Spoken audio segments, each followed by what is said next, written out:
आलंदे वल्लभम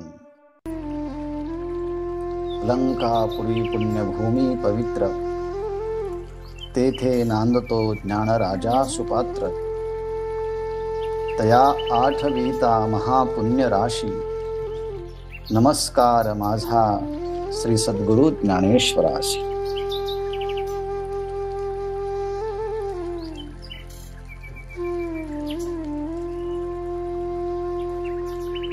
आज एकादशी का मंगल पर्व है और आज कामदा एकादशी है।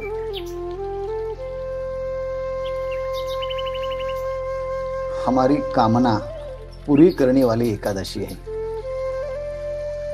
और हमारी कामना एक ही है, संत ज्ञानेश्वर महाराज जी का जो ग्रंथ रचना हुई है उनका विचार हमें प्राप्त हो और उन्हीं के विचार के माध्यम से संत ज्ञानेश्वर महाराज जिस भाव अवस्था में रहते हैं, जिस समाधि अवस्था में रहते हैं, उन्हीं का बोध, उन्हीं का आनंद हमें ही प्राप्त हो, इसी उद्देश्य से हमारा यह प्रयास हो रहा है। बहुत दिनों से गीताम्मा जी और विश्वनाथ जी मुंबई में हमारा उनसे परिचय हुआ और तब से हम एक दूसरे से इस वारकरी विचारधारा से जुड़े हुए हैं। उनके घर भी कभी कभी मुंबई में जब जाता हूं तब जाना होता है और उनके सब परिवार आलंदी एक बार आए थे और तब से उनका प्रयास हो रहा है कि महाराज आप ज्ञानेश्वरी के बारे में कुछ बताइएगा, ओवियों के बारे में कुछ बताएगा। लेकिन आज उस विचार को साकार करने के लिए सौभाग्य प्राप्त हुआ है। इसलिए विश्वनाथन जी और गीताम्मा जी आप दोनों इस संदर्भ में माध्यम बने हैं और आपके माध्यम से जो विचार श्रृंखला आज एकादशी के पावन पर्व पर शुरू हो रही है, ये बड़ी ही आनंद की बात है। जैसे कि भगवान ने अर्जुन को निमित्त बनाकर सभी विश्व को गीता का ज्ञान प्रदान किया, वैसे आपने माध्यम बनकर एक ज्ञानेश्वरी का एक गीता प्रवचन श्रृंखला आज से शुरू होने वाली है। इसलिए आप जो मुंबई में वारकरी विश्व संप्रदाय है उनसे जुड़े हैं और आप सभी का इस समारंभ में अंतःकरण से मैं स्वागत करता हूं और अभिवादन भी करता हूं, वो इसलिए कि ज्ञानेश्वर महाराज एक श्रेष्ठ योगी हैं।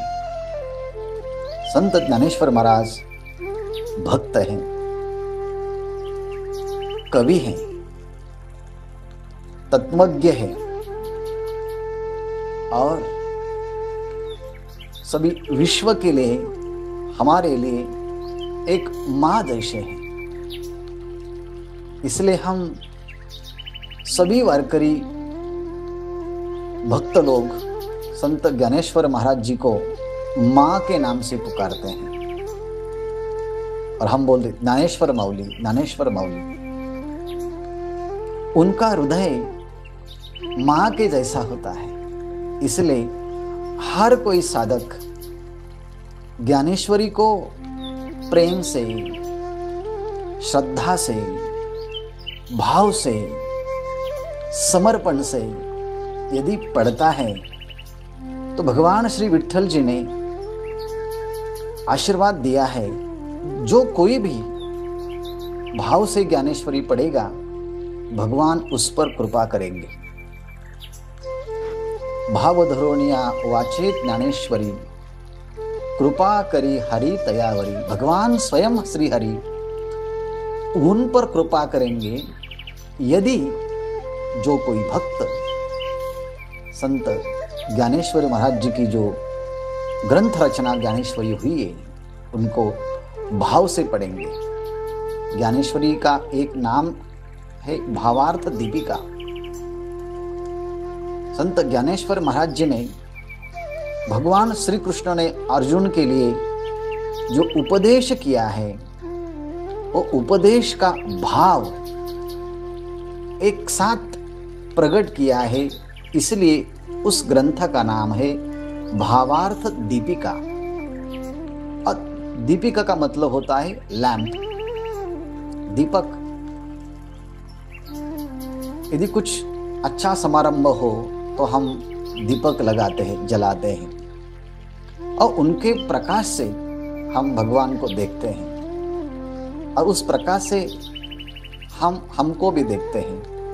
वैसे संत ज्ञानेश्वर महाराज जी की एक ओवी दीपक जैसी है और वो ज्ञानेश्वरी दीपिका हमारा स्वयं को और भगवान को एक साथ जुड़ा देते हैं।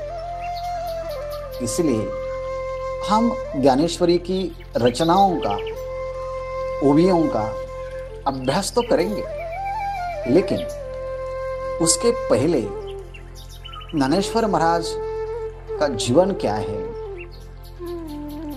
वो अलंदी में रहते हैं तो अलंदी का महात्म्य क्या है, भगवान श्री विट्ठल जी से जुड़े हुए हैं तो विट्ठल महात्म्य क्या है, और उनका और भी ग्रंथ रचनाएं हैं, इस सभी को एक साथ हमें पता हो तो उस कारण हमें और भी श्रद्धा, विश्वास, समर्पण यदि बढ़ जाएगा और उस श्रद्धा से, भाव से यदि ज्ञानेश्वरी का हर अक्षर, हर शब्द पढ़ेंगे तो संत ज्ञानेश्वर महाराज जी ने लिखा है, आत्मा अवतरविते मंत्र अक्षरे ये ज्ञानेश्वरी के जो शब्द है, अक्षर है, वो अपने आत्म स्वरूप को प्रकट करने वाले हैं।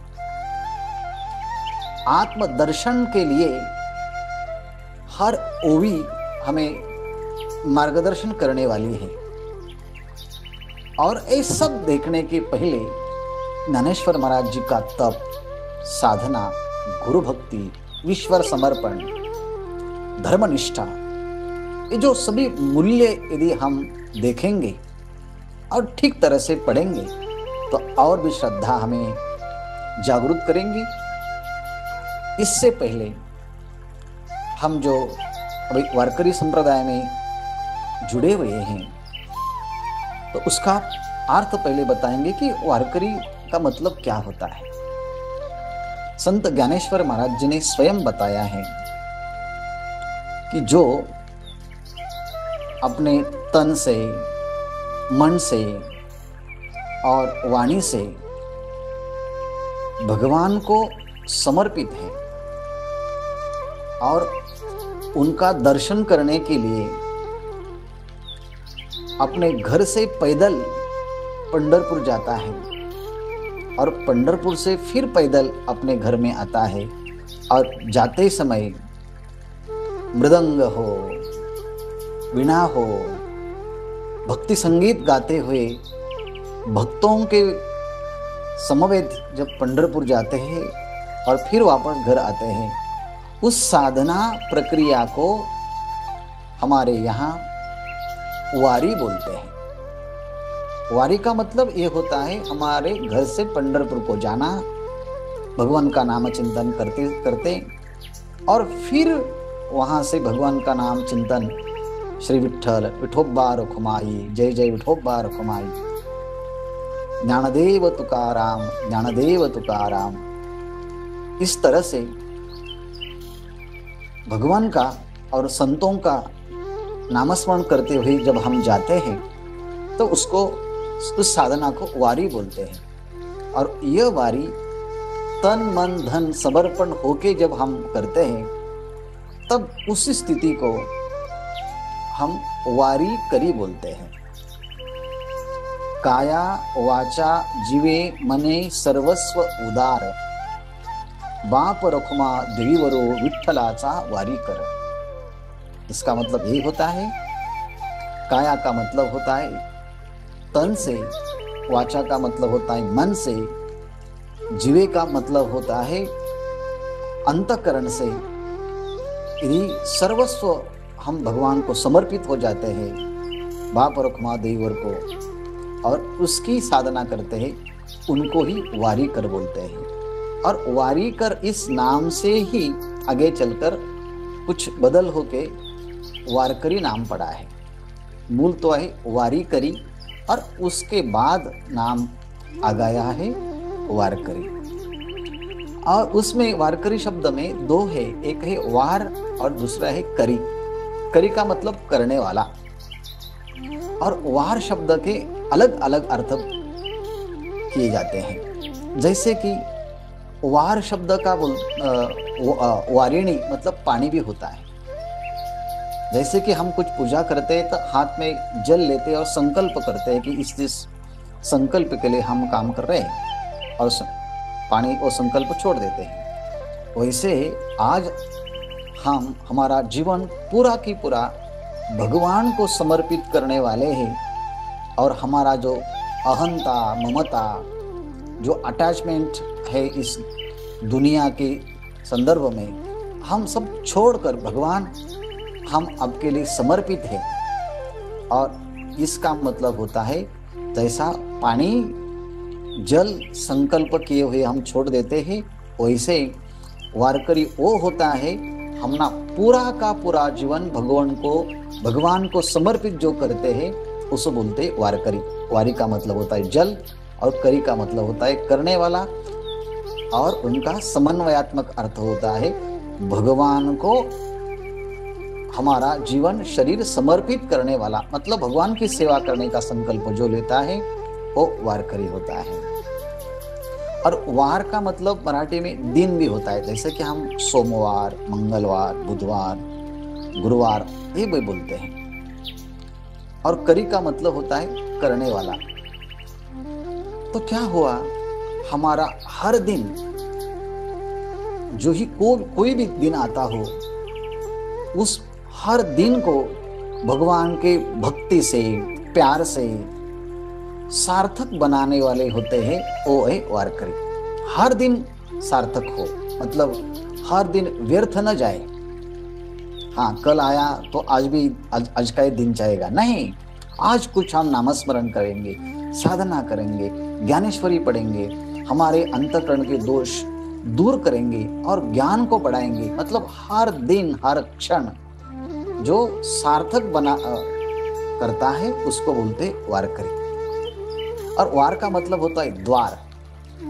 जब हम भगवान का साक्षात्कार करते हैं तो हर जगह पर भगवान ही है ऐसे देखते हैं, और उस भाव से देखने वाला जो होता है वो वारकरी होता है। विठ्ठल जळीस्थळी भरला, रीता ठाव नाही उरला, अजम्या दृष्टीने पाहिला विठ्ठलाची विठ्ठल। विठ्ठल टाळ विठ्ठल दिंडी, विठ्ठल तोंडी उच्चारा। हर जगह पर भगवान ही की उपस्थिति महसूस होना, ये जो जिसको होती है वो है वारकरी। और वार का एक मतलब ये भी होता है आच्छादन। जो भी हम कुछ काम अच्छे करते हैं वो उसको आच्छादन करके, मतलब उनको ढक देना।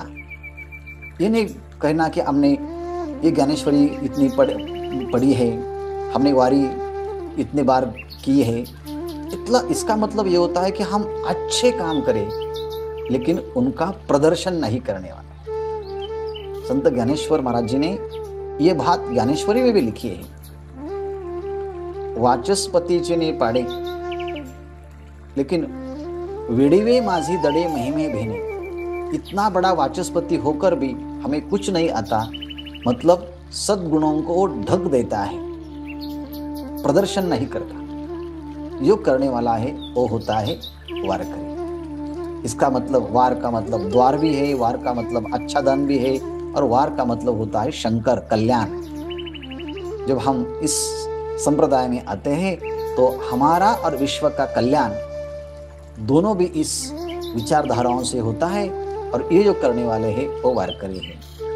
और वार का मतलब ये और भी एक है, उसका बोलते व्रण। किसी शरीर को व्रण होता है, वैसे हर व्यक्ति के जीवन में अज्ञान एक व्रण है, और वो अज्ञान ज्ञान से ठीक हो जाता है। मतलब अज्ञान जैसे व्रण को भक्ति के माध्यम से, ज्ञान के माध्यम से जो दूर करता है वो होता है वारकरी। ऐसे बहुत अर्थों से संपन्न ये शब्द वारकरी है। और वारकरी जो परंपरा है ये कब से है, उनकी डेट हमें पता नहीं है, उनका समय भी पता नहीं है कब से शुरू हुआ है। लेकिन जब हम वारी के संदर्भ में भगवान की आरती करते हैं तब बोलते हैं, युगे 28 विटेवरी उभा, वामांगी रखुमाई दिव्य देशे शोभा। हमारा जो विठ्ठल परमात्मा है 28 युगों से वहाँ पंढरपुर में चंद्रभागा के तीर पर जो भक्त पुंडलिक जी ने उनको खड़ा किया है, और वहाँ वीट पर खड़ा है इसलिए विठ्ठल बोलते हैं। वो इतने युगों से हैं, इसका मतलब इतने युगों से उनकी भक्ति की परंपरा की जो धारा है वो बहती आई हुई है। लेकिन संत ज्ञानेश्वर महाराज जी ने ग्रंथ की रचना की और सभी भक्तों को एक साथ इकट्ठा किया, वारी की परंपरा शुरू की। और ये सब करने के कारण ऐसा बोला जाता है कि वारकरी परंपरा एक मंदिर जैसी परंपरा है, और उस परंपरा की नींव संत ज्ञानेश्वर महाराज ने डाली है। ज्ञानदेव रचिला पाया, मतलब उस संत मंदिर का जो परंपरा का जो मंदिर है उनकी नींव संत ज्ञानेश्वर महाराज ने डाली। ज्ञानदेव रचिला पाया उभारिले देवालया, और उस मंदिर का कलश श्री संत जगत गुरु तुकोबाराय है, अर्थात तुकाराम महाराज कलश के स्थान पर है, नींव के स्थान पर संत ज्ञानेश्वर महाराज है। और जब नींव डाली जाती है तो फिर उनका एक्सटेंशन भी होता है इस इमारती का, इस मंदिर का। तो जो विस्तार जिन्होंने किया है वो नामदेव महाराज है। उन्होंने महाराष्ट्र से लेकर पंजाब तक संत ज्ञानेश्वर महाराज के साथ उन्होंने यात्रा की है, और इस वारकरी संप्रदाय का प्रचार प्रसार भारत के हर राज्य में, मतलब नॉर्थ इंडिया में वो चले गए, और हर जगह पर उन्होंने वारकरी संप्रदाय का प्रचार और प्रसार किया है। मतलब प्रचार और प्रसार करने वाले ये वारकरी मंदिर का प्रसार करने वाले, प्रचार करने वाले संत नामदेव जी हैं। और स्तंभ के स्थान पर संत एकनाथ महाराज और उनका वाङ्मयी कार्य है, और कलश के स्थान पर जगत गुरु तुकाराम महाराज हैं। और उस कलश के ऊपर ध्वजा होते हैं, वो ध्वजा है संत तुकाराम महाराज की एक निष्ठ शिष्या संत बहिनाबाई। उन्होंने वारकरी संप्रदाय का पूरा की पूरा इतिहास संक्षेप में एक अभंग में दिया है। वो अभंग इस तरह है, ज्ञानदेव रचिला पाया उभारिले देवालया, तुका झाला से कळस भजन करा सावकाश, जनार्दन एकनाथ खांब दिला भागवत, नामातयाचा किंकर तेने केला हा विस्तार, बहिणी मने फडकती ध्वजा निरूपण केले ओजा। और गीताम्मा जी एक वारकरी संप्रदाय की विशेषता और भी है, और ये है कि वारकरी संप्रदाय की नींव ज्ञानेश्वर महाराज ने डाली है, ये तो सच है, लेकिन उस कार्यों को प्रवृत्त करने के लिए जिन किसी ने प्रेरणा की होगी वो है संत श्रेष्ठ मुक्ताबाई महाराज। वो संत ज्ञानेश्वर महाराज की सबसे छोटी बहन है। उन्होंने ताटी के अभंग 11 अभंग की रचना की और संत ज्ञानेश्वर महाराज को जो उपदेश उन्होंने किया बहुत प्यार से, और उन्होंने कहा आप योगी हैं और योगी मन का पावन होता है, इसलिए योगी पावन मनाचा साहे अपराध जनाचा, विश्वरागे झाले वन्नी संती सुखे व्हावे पाणी। मैं इसलिए कह रहा हूं कि संत मुक्ताबाई महाराज उन्होंने नींव की नींव डाली है, मतलब फाउंडेशन के पहला जो काम किया है वो संत मुक्ताबाई महाराज है। और इमारत और मंदिर पूरा जब हो जाता है तो ध्वजा का जो कार्य किया है वो संत बहनाबाई महाराज। इसका मतलब ये होता है सबसे पहले मुक्ताबाई है और सबसे बाद संत बहनाबाई है। इसका मतलब यह होता है कि वो 13वीं शताब्दी में जो महिलाओं ने जो लीडरशिप किए हैं वारकरी परंपरा में वो बहुत ही अनूठी है। इसलिए गीताम्मा जैसे विदुषी ने आगे चलकर इस प्रेरणा स्रोत को बढ़ाने के लिए जो संकल्प किया है, और आप बहुत माताजी यहाँ एक साथ आकर ये समारंभ करते हैं, वो इसीलिए है कि ज्ञानेश्वर महाराज जी के पहले ग्रंथ रचना किसी ने की अभंग रचना की होगी वो संत मुक्ताबाई महाराज, और बाद में जब किए है वो संत बहनाबाई महाराज। मतलब A to Z से देखेंगे दोनों तरफ से माताजी है, मतलब संत मुक्ताबाई यही माता है हमारे लिए, और बहनाबाई वो भी माता है। और उस स्त्री भूमिका के बहुत ही सहारे से वारकरी संप्रदाय का विकास हुआ है। और ये हमने अभी तक वारकरी शब्द के अर्थ जो है वो देखा है। वारकरी विचार परंपरा मंदिर जैसी है ये भी हमने देखा है।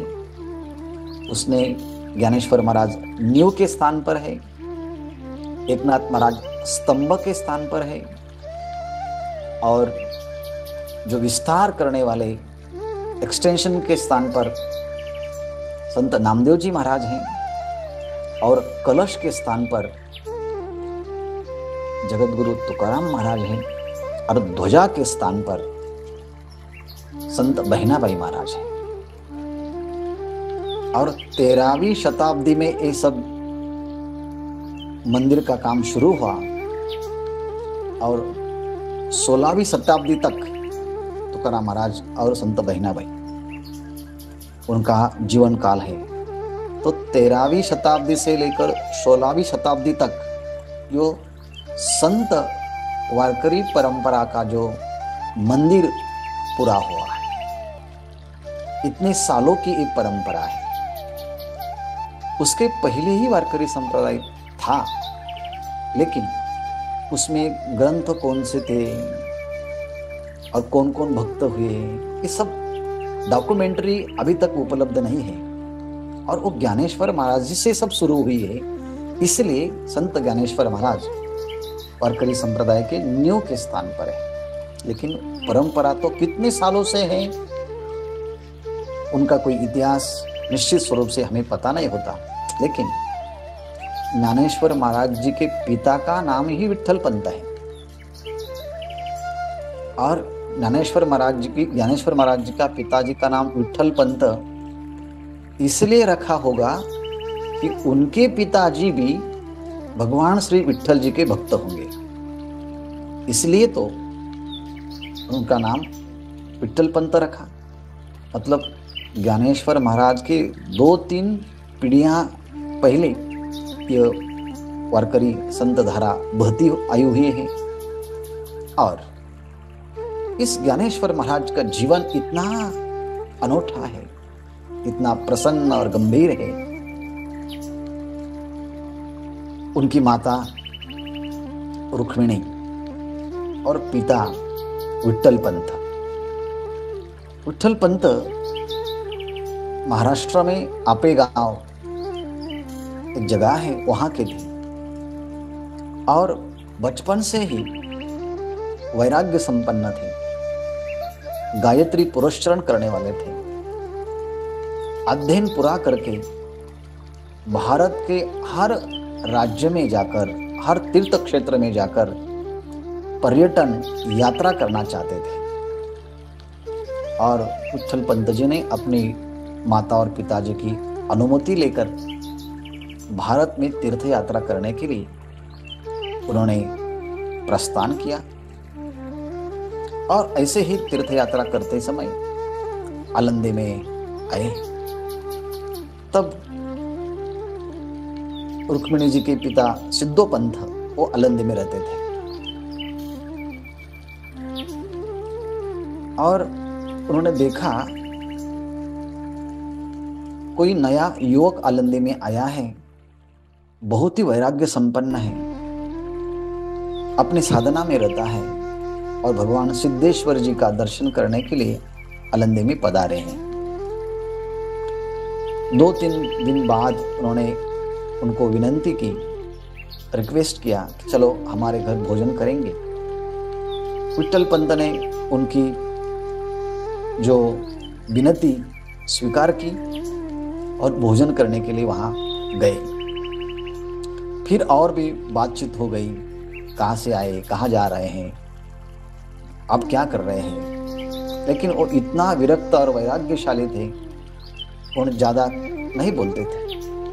और उसी दिन में विट्ठल पंत के स्वप्न में भगवान श्री विट्ठल परमात्मा आ गए और उन्होंने कहा, आपकी जो पुत्री है रुक्मिणी,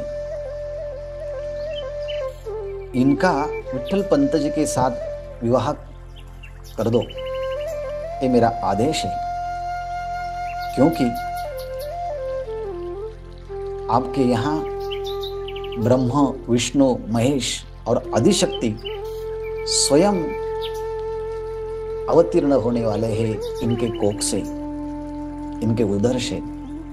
चलो उनको दे दो विवाह में। दूसरे दिन सिद्धो पंत ने कहा विट्ठल पंतों को, मैंने रात में ऐसा सपना देखा है, भगवान श्री विट्ठल जी का आदेश है हमारी पुत्री आपके साथ विवाहबद्ध हो, और इसी कारण ब्रह्मा, विष्णु और महेश आदिशक्ति के साथ आपके संसार, आपके घर आने वाले हैं। तो विट्ठल पंत इतने वैराग्य संपन्न थे, उन्होंने कहा, आपने कहा कि भगवान का आदेश हुआ है, लेकिन मुझे तो कोई आदेश नहीं अभी तक। यदि मुझे कोई आदेश होगा तो मैं जरूर करूंगा।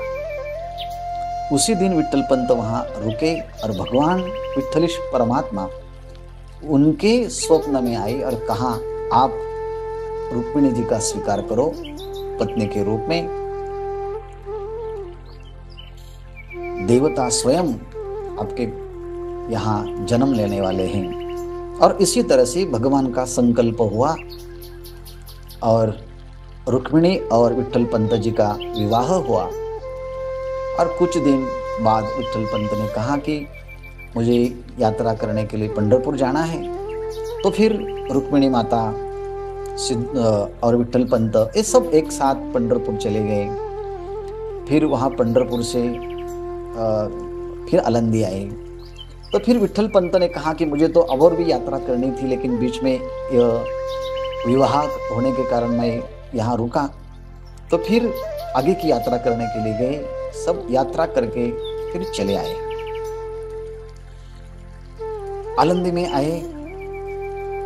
कुछ दिन बाद विट्ठल पंत और रुक्मिणी दोनों को आपे गांव चले गए, जहां विट्ठल पंत जी का घर था, माता पिता थे, और कुछ दिन रहे।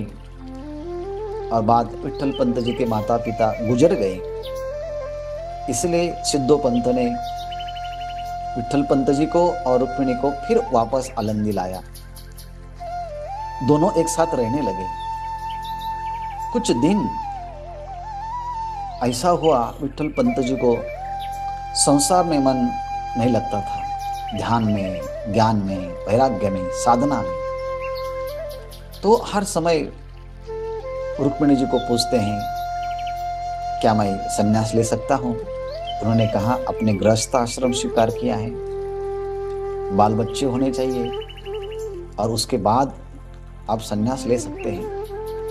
लेकिन उनका मन विवेक वैराग्य से इतना संपन्न था, वो संसार में नहीं रहना चाहते थे। हर समय उनसे अनुमति वो लेते थे, क्या मैं जाऊं, क्या मैं जाऊं। एक समय ऐसे ही रुक्मिणी माता जी कुछ काम में व्यस्त थी, तो उन्होंने कहा, मैं गंगा स्नान करके आऊं? तो उन्होंने कहा, हाँ हाँ जाओ, कोई बात नहीं।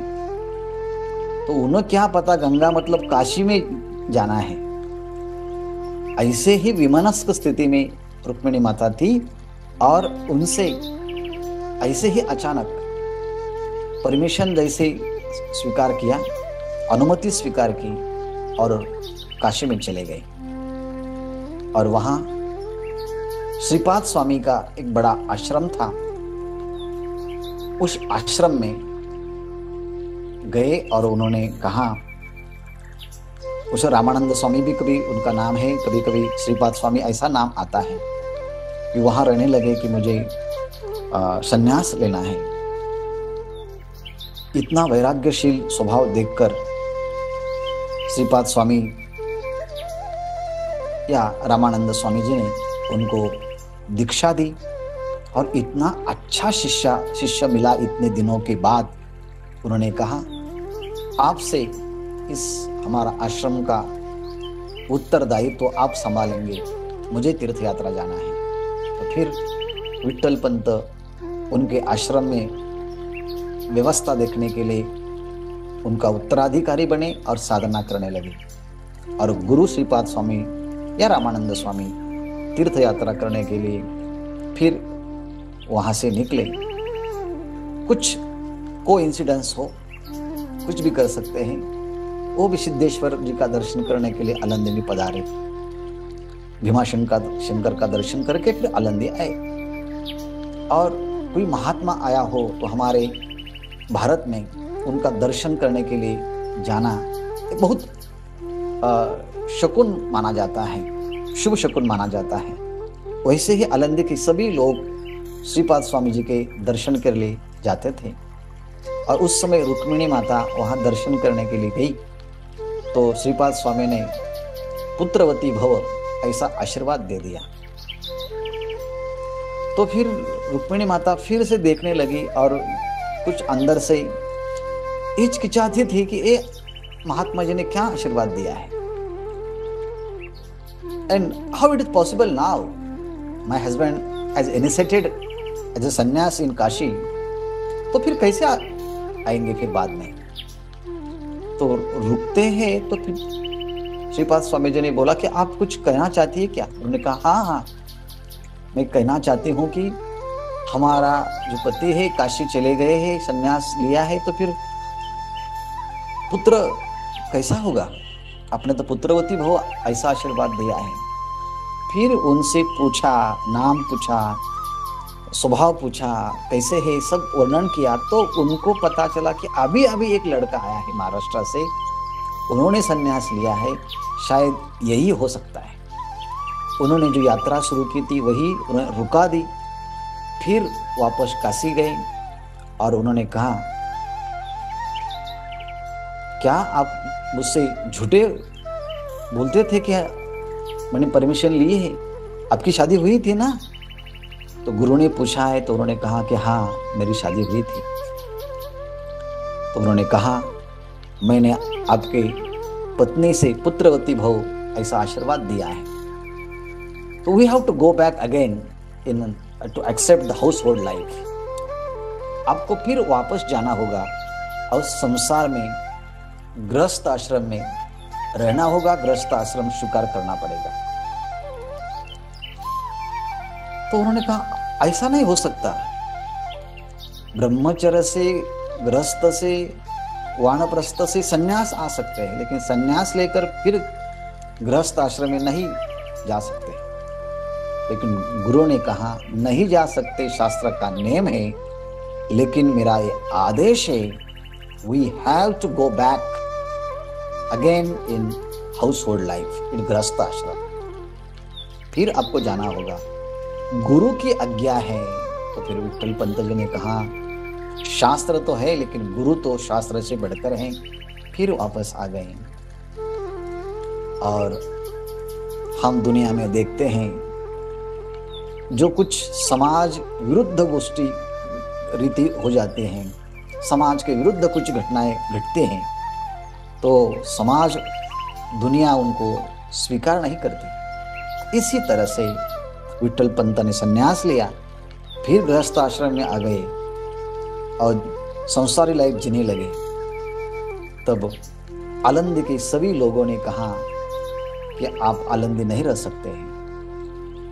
तो फिर आलंदी के सभी लोगों ने उनको निष्कासित कर दिया। वो आलंदी के बाहर सिद्ध बेट में रहने लगे। और कुछ दिनों के बाद ज्ञानेषु भगवान विष्णु निवृत्तिर भगवान हरः सोपानो भगवान ब्रह्मा मुक्ताख्या ब्रह्मचित्कला। इसका मतलब भगवान शंकर स्वयं निवृत्तिनाथ नाम स्वीकार करके विट्ठल पंत जी को पहला पुत्र जो हुआ उनका नाम निवृत्तिनाथ रखा। वो भगवान शिव का अवतार माना जाता है। उसके बाद दूसरा पुत्र हुआ, उनका नाम संत ज्ञानेश्वर महाराज। वो तो भगवान स्वयं विष्णु के अवतार माने जाते हैं। ज्ञानेषु भगवान विष्णु और निवृत्तिर भगवान हरः। उसके बाद सोपान देव जी जो ब्रह्मा के अवतार माने जाते हैं, सोपानो भगवान ब्रह्मा। और बाद में संत मुक्ताबाई, वो तो ब्रह्मचित कला है, आदिशक्ति आह्लादिनी शक्ति है, मुक्ताख्या ब्रह्मचित कला। और वो मुक्ताबाई का अवतार हुआ। पहले निवृत्तिनाथ महाराज, उसके बाद ज्ञानेश्वर महाराज, उसके बाद सोपान देव महाराज और बाद में मुक्ताबाई महाराज।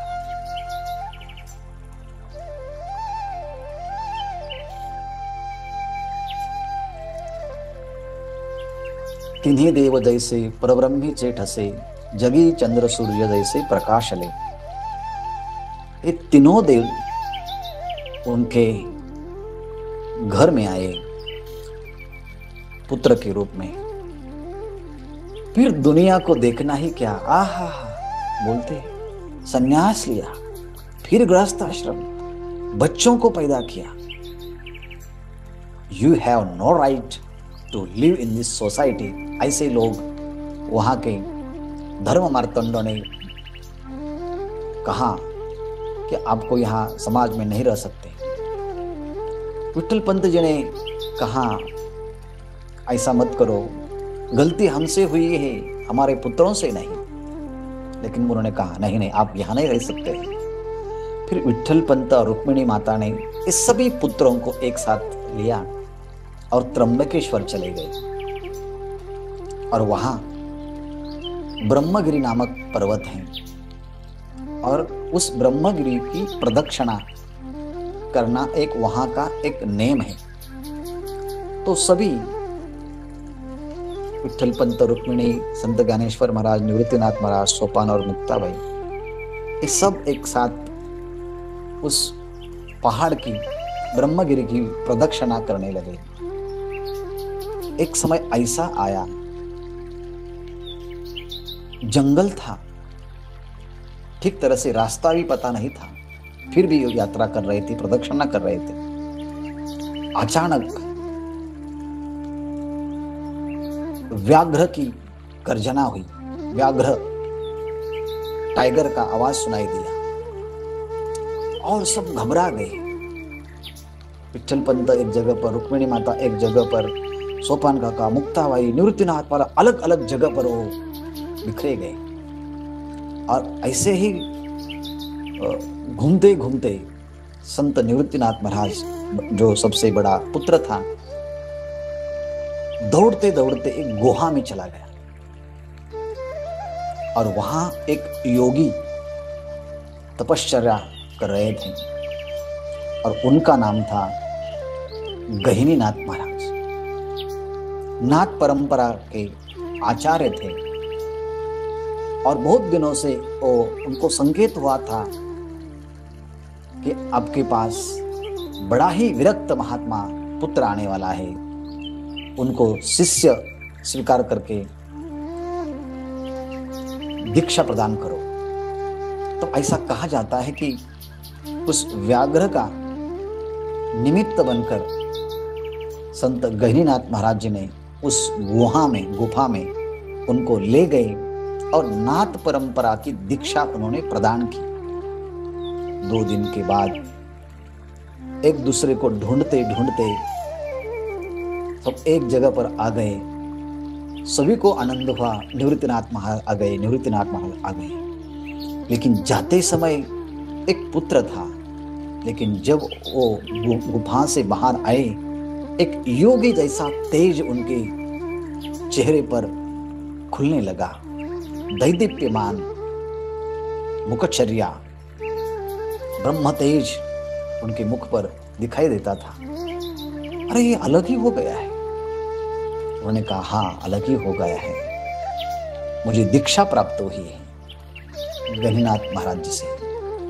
और वो जो ज्ञान उन्होंने गहिनीनाथ से प्राप्त किया, उनके गुरु थे गोरक्षनाथ।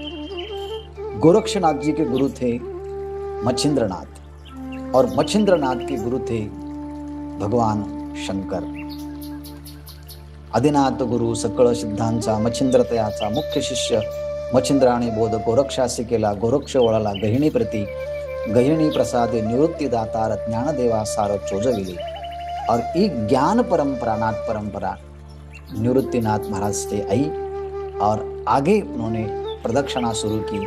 आगे क्या हुआ और भी कुछ बातें हैं, ये सब ज्ञानेश्वर महाराज के चरित्र की बातें भी हम अगले एकादशी में करेंगे। और फिर उन्होंने जो ग्रंथ रचना की है उसमें ज्ञानेश्वरी जो प्रथम है, फिर उनके ज्ञानेश्वरी के संदर्भ में आप बोलेंगे। लेकिन उसके पहले हमने जो अभी तक ज्ञानेश्वर महाराज का चरित्र सुना और भी कुछ पहलू हैं वो बाद में सुनेंगे। और इसी तरह से हम अभी यहाँ रुकते हैं। वाणी को संत ज्ञानेश्वर महाराज जी के चरणारविंद में समर्पित करते हुए मैं इस वाणी को यहाँ विराम देता हूँ। ओम।